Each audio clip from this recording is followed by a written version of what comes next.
Welcome to the self-intimacy journey, a space to transform heartbreak into ecstasy, a space to fall deeply in love with yourself and embrace a level of self-intimacy you've never known before.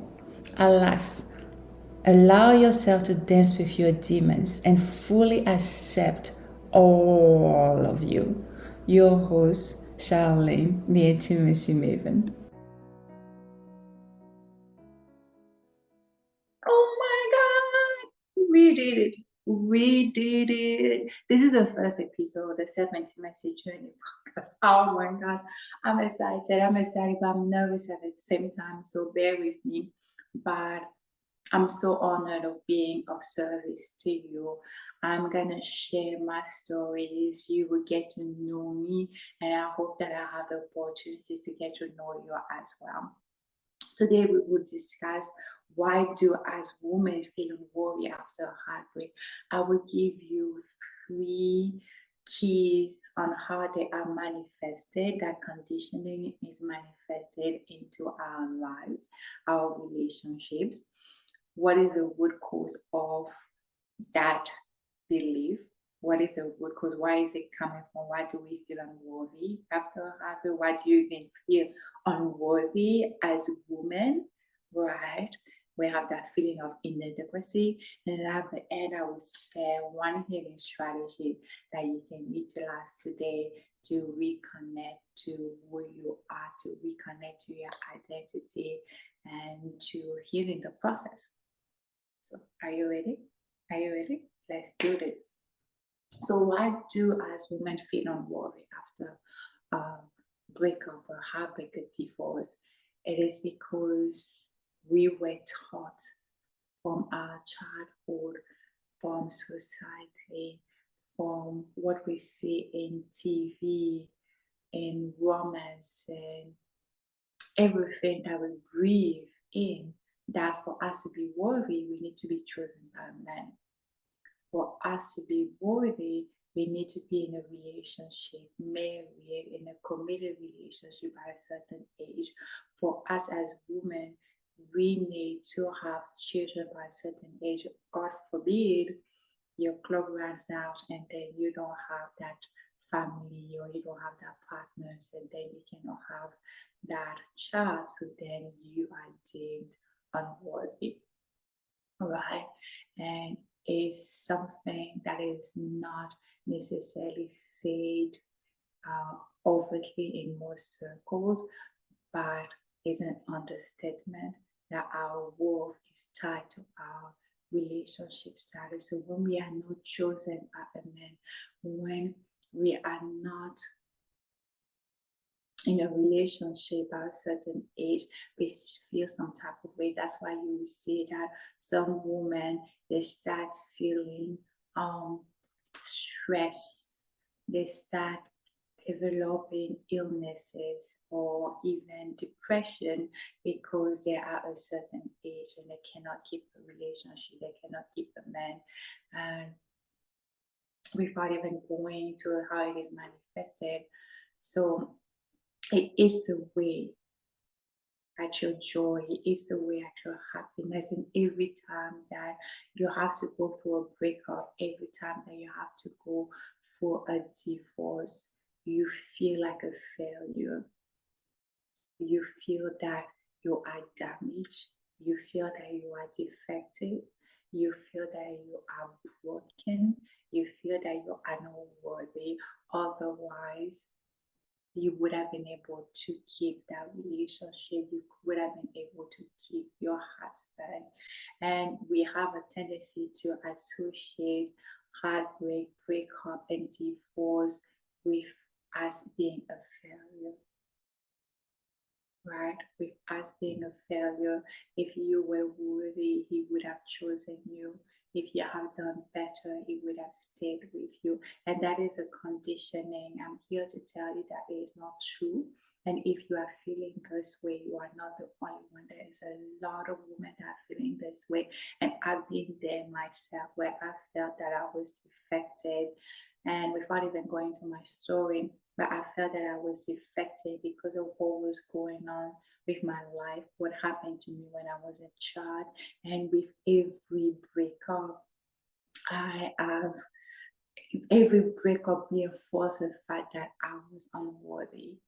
At least that's what I felt, that I was unworthy. And with that, I changed who I was. I put on different masks because I felt that this is who they want me to be.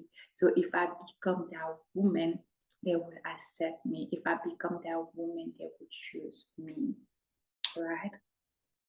So let's start with, let's go into the first way it is manifested into our relationships and our lives. And those we just discussed, the root cause, where it's coming from, is from our conditioning developed from our conditioning, social conditioning, familial conditioning, and even whatever we see on TV, right? So we develop beliefs, we develop core beliefs, and core beliefs is what is governing our reality, our definition of self, our sense of self, our definition of relationships, and our reality.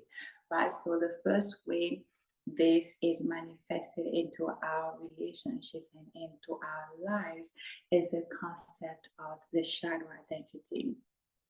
The shadow identity is when your sense of self, when your identity is tied to your relationship status, when your identity is tied to your marital status. So when you are in a relationship with your partner, you are no longer yourself. You are disconnected from who you are. You become a byproduct of your partner. You become a byproduct of who you should be as a woman. What you believe you should be as a woman. What you believe you should be, and who you should be, what you should do in a relationship. Right? So you have that disconnect with your core identity. You have that disconnect of who you are. And the more you do it, the more that from relationship to relationship, with relationship A, you are A. With relationship B, you are B. With relationship C, you are C. And you keep doing it. Your age is going up. Your age is going up. Oh my gosh. Your age is going up and up and up. And you notice that by putting different masks after 10, 15, 20 years, and even after 5 years, you no longer know who you are. You no longer know who you are because you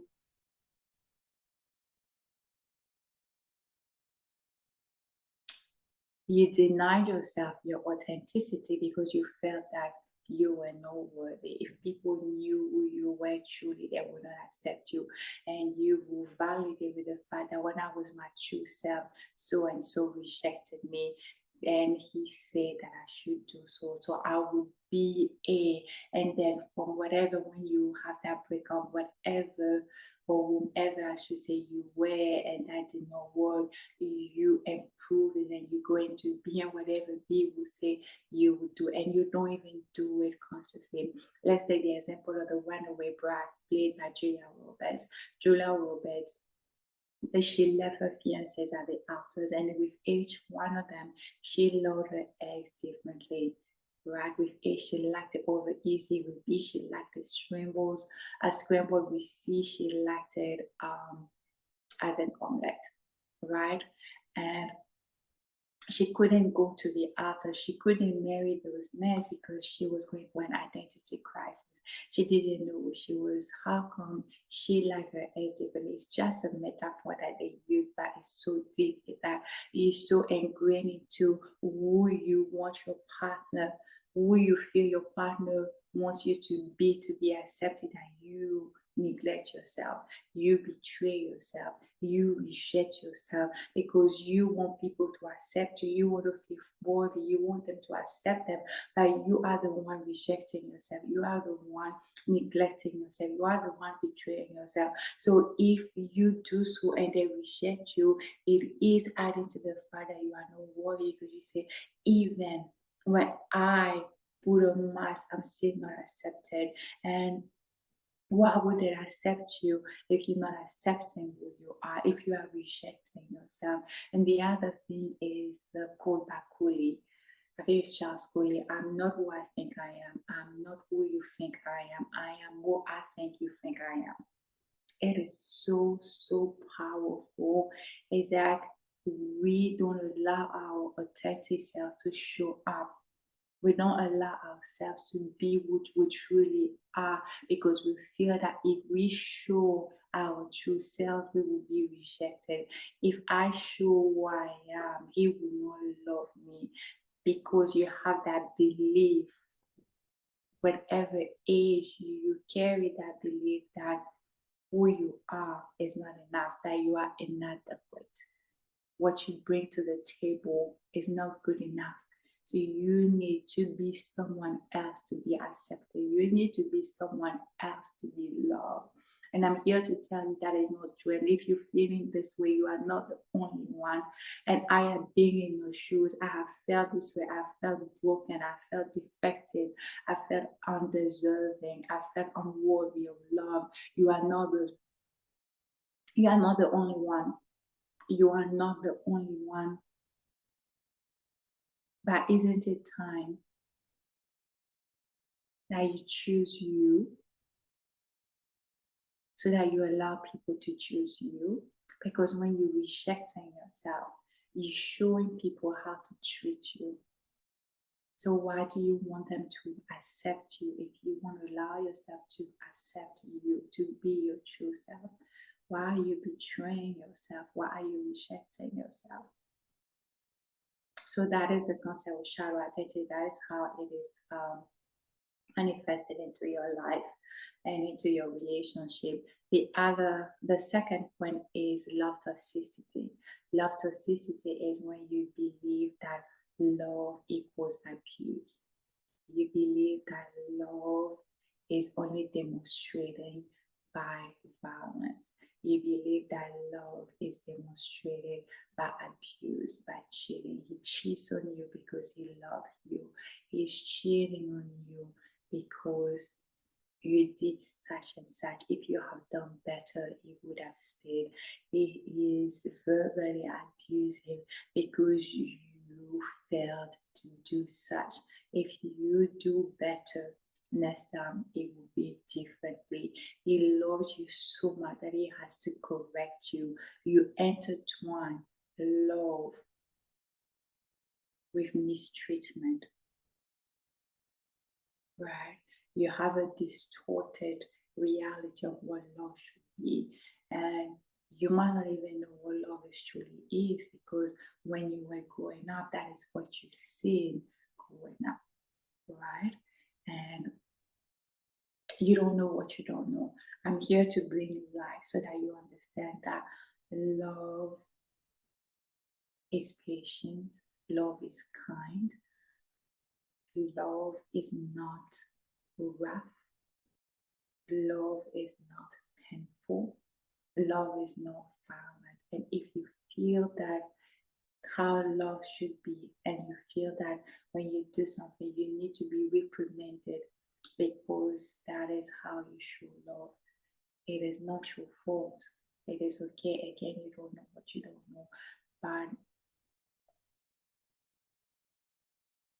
let's challenge that belief, right?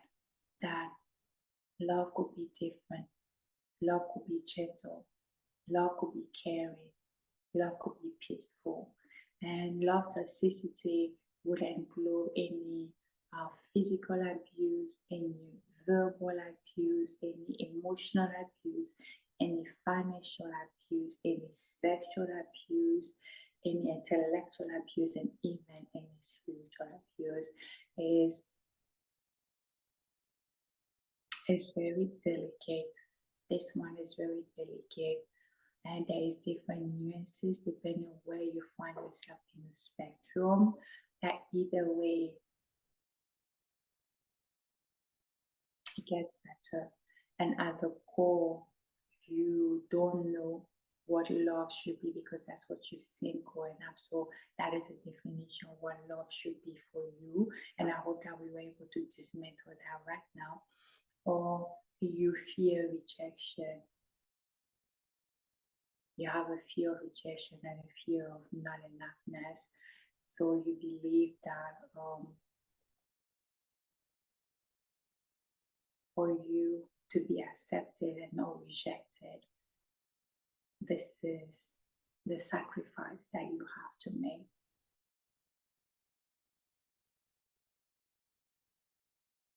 This is the sacrifice that you have to make. The third one is sex as a love currency. That is when you use your body as a currency for love. You exchange your body, you exchange sex for a currency of love because you believe that I am with this man. The only way that he would choose me is if I'm intimate with him, if I have sexual intercourse with him. I might not want to, but that is the only way that I can show my worth. That is the only way that I can show that I am the one that he should keep, he should choose. And you see that when you do that, and especially when they leave you and they don't choose you forever, you feel defective, you feel objectified, you feel as a body. But let me ask you something. You allowed him to treat you this way because as women we believe that sometimes when we are in, not sometimes and not all women, but most women believe that when we are intimate with a man, it's because there is love. As women, it might be true. You might be intimate because you're trying to show your affection, you're trying to show your level of love. But a man might be intimate with you, but not necessarily love you. He might just be um, satisfying a desire that he may have. He might say that he loves you, but in fact, he's just saying what you need to hear, what you want to hear, so that he can get into your pants. So you use sex as a currency for love. You use sex as a way of you being chosen. And again, it goes into the fear of intimacy and the fear of non-enoughness. Most of them are called the shadow identity. Love toxicity and sex as a love currency is rooted in the fear of not enoughness, right? Where you feel inadequate. And then you are disconnected from your core identity, the shadow identity, love toxicity, you fear rejection. So you will do anything so that you won't be rejected. You will start people pleasing and different way. And then love as a says as a love currency, you fear intimacy, and you believe that physicality is intimacy. You believe that you giving out your most precious gift will show how much valuable you are and that you should be chosen and that you should be loved, right? And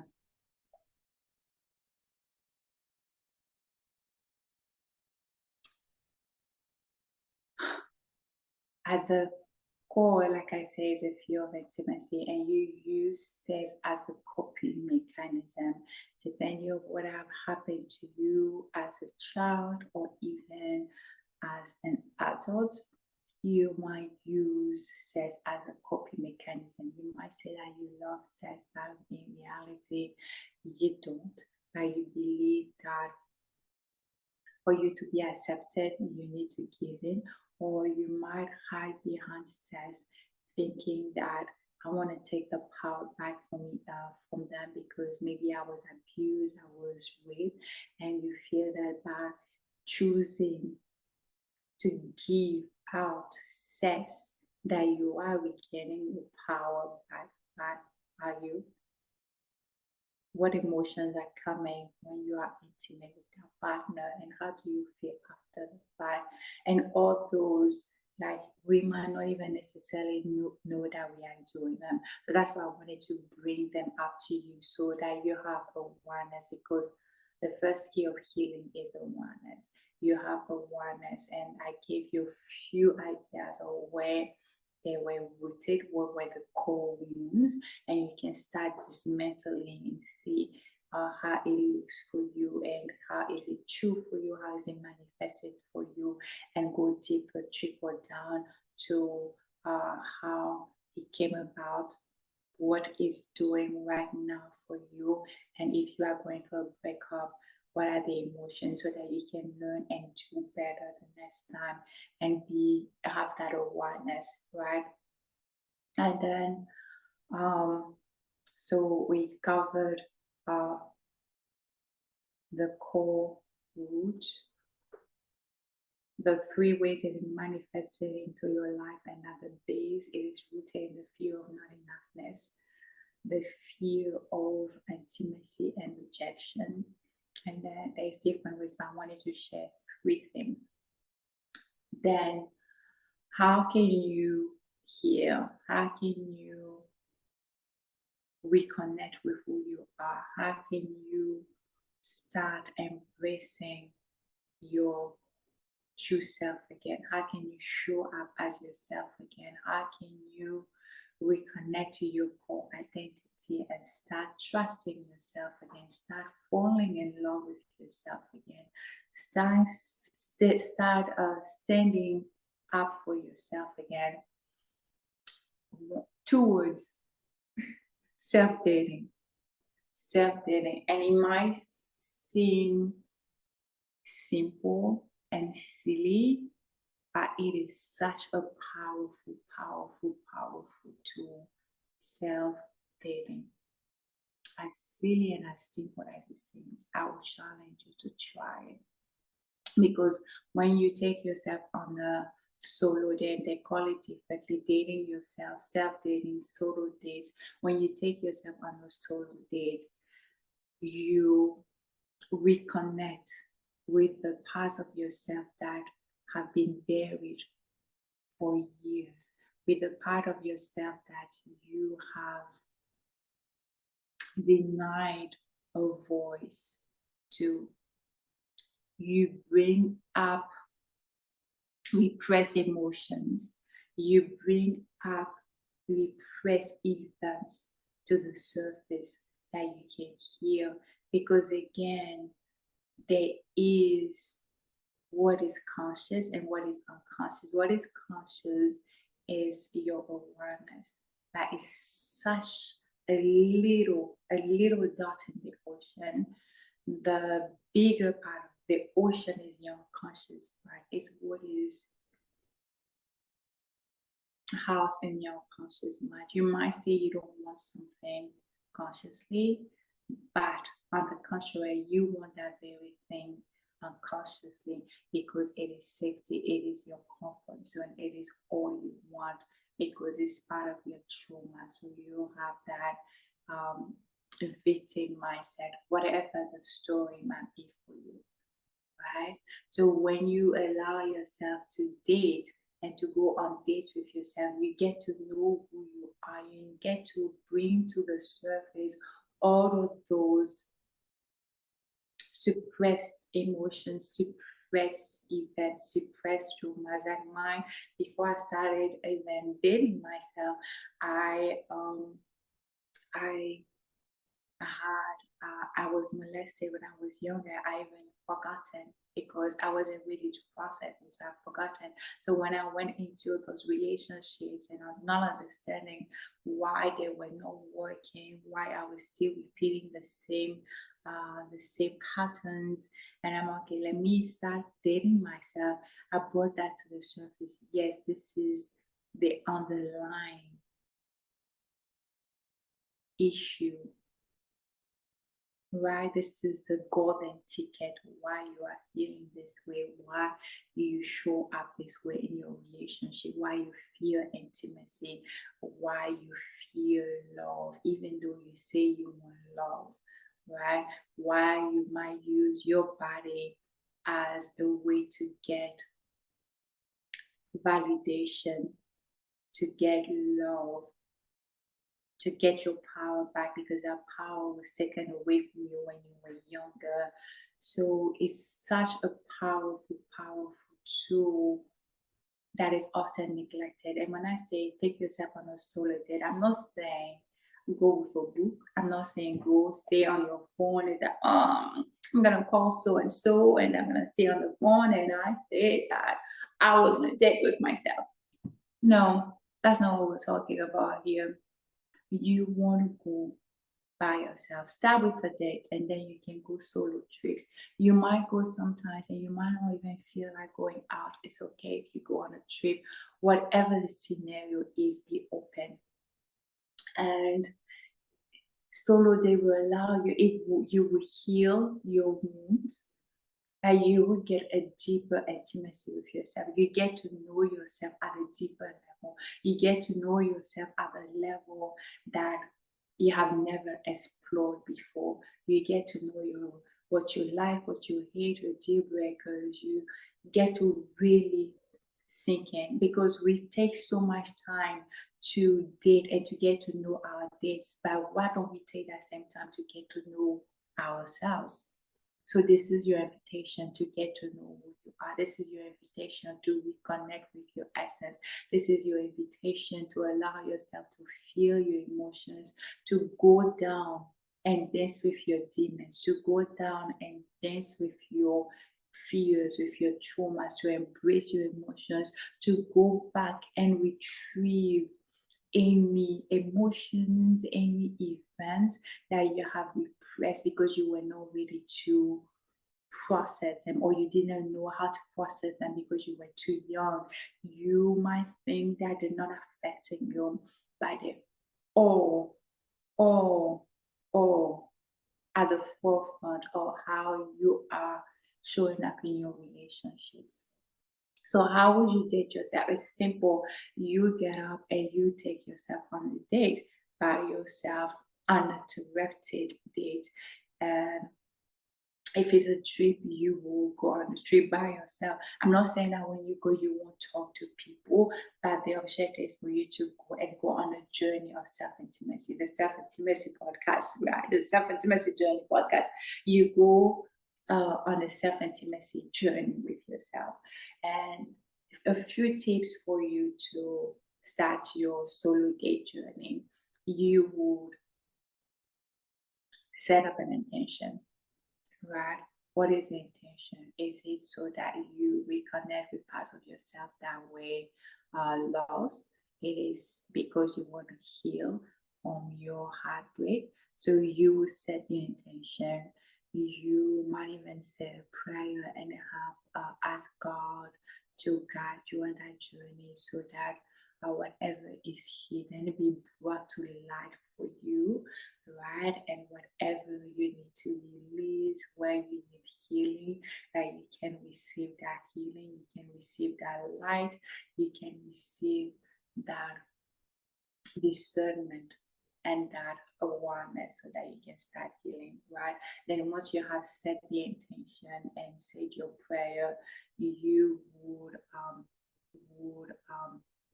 select the same that I would say at the beginning, do it on a weekly basis. You will select the same day and the same time every week to eliminate distractions, to eliminate the ambiguity, to make it easy for yourself. So if you say, when I was doing it, now I'm not doing it. I'm not doing it as often, but when I was doing it on a regular basis, I would do it on Fridays, every day on Friday. I mean, every week on Fridays from 6 to 8, and it might go longer, but I will block that into my calendar and I will always get notifications And then I won't schedule anything on top of that. I won't schedule girls' night out. I won't schedule a date on that. I won't schedule anything else. It's just my time. And I will do it either like a date, I went to a restaurant, or I will do a staycation, a 1 day staycation if I can. If it's a staycation, I might do on the weekend. Instead of doing on Friday, I will bump it to Saturday, or you can even do like a vacation, long vacation. But I would say if you're new to this, start with a date, local date, few hours, and then you can graduate to a staycation and then a vacation. You want to have an accountability partner that you will contact so that you can stay accountable, that you will do it. You won't go with your phone, you won't go with a book, you will go by yourself. You want to dress up to impress, right? Feel worthy, feel sexy, put on what makes you feel worthy and sexy and the shit like you would if you were going on a date. You're going on a date with yourself. Come on, you got this. You're going on a date with yourself, so you will dress up to impress. You will go with an open mind, open heart. You will challenge yourself, right? You will challenge yourself to a limit that is stretching you, but not too much, otherwise you won't do it again. And then every time you will raise the bar. So this week you stretch to A. Next week when you go, you want to stretch to B. The following week you stretch to C, so you add to it. And you want to step outside of your comfort zone. You want to challenge yourself. You want to make a reservation if you're going to a restaurant, or if you're doing a certain activity. You can do a restaurant, you can do dinner or lunch, you can do painting with a twist, you can do a dinner cruise, you can do a sunset cruise. Those you will need to RSVP. Some situations you don't need a reservation, but I would say have a reservation, because again, it is an incentive for you to actually show, especially if they ask you to pay for a deposit. It's an incentive for you to actually show up and not give in, right? And then you would go to places where you are um, where you are I can't think of the word, but where you have strangers around you, and then you want to challenge yourself and speak to the strangers, because again, you are extending, you are stretching yourself. So you want to get into outside of your comfort zone. If you're a shy person and you don't talk, then you want to talk to strangers. If you, it's easier for you to talk to women, but you cannot talk to men. You want to talk to men, you want to compliment, you want to stretch yourself outside of your comfort zone, you want to spark conversations with strangers, and all that. You want to record your emotional state, and then your breakthroughs and any shifts before you go. What is your state of mind? Did you want to go? Did you want to go, or you fear going because it's something that you've been wanting to do, but you were afraid to go because you don't want people to see you as lonely because you go by yourself? Whatever that is, I want to record it when you are there. What is your emotional state? What are your thoughts? What is your behavior? What is your body is telling you when you approach a man or a woman? How did you feel? And then when you go home, how do you feel? Do you feel like, wow, I'm glad I did that? What did you learn about yourself? What came up? What were the triggers? The key is that you using that as an outlet to have intimacy with yourself. So you want to record it. It could be a journal entry, it could be a voice recorder. You can play it in your mind if you are someone that that's how you function.